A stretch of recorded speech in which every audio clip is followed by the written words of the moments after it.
একুশে পদক 2025। একুশে পদক রাষ্ট্রের দ্বিতীয় বেসামরিক সর্বোচ্চ পুরস্কার, প্রবর্তন করা হয় 1976 সালে। 2025 সালে দেওয়া হয় 14 জন ব্যক্তি ও নারী ফুটবল দলকে। ভাষা ও সাহিত্যে দেওয়া হয় হেলাল হাফিজ ও শহীদুল জহির মরণোত্তর।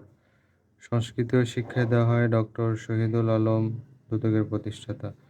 বিজ্ঞান ও প্রযুক্তিতে দেওয়া হয় মেহেদী হাসান খান, অভ্রজনক। সাংবাদিকতা ও মানবাধিকারে দেওয়া হয় মাহমুদুর রহমান।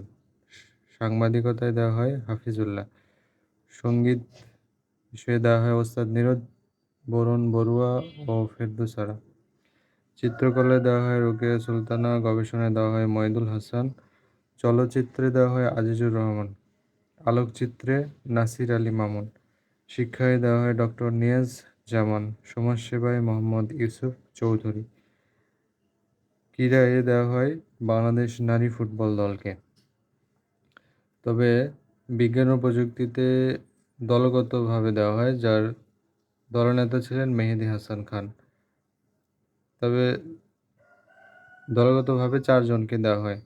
তাহলে যদি আসে কতজন ব্যক্তিকে 2025 সালের একুশে পদক দেওয়া হয়, তাহলে হবে 14 জন। যদি অপশনে থাকে 14 জন, না থাকলে হবে 17 জন ব্যক্তি ও একটি প্রতিষ্ঠান।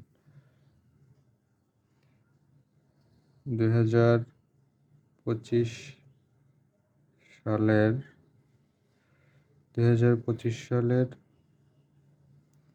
21শে পদক দেওয়া হয় 17 জন ব্যক্তি ও একটি প্রতিষ্ঠানকে।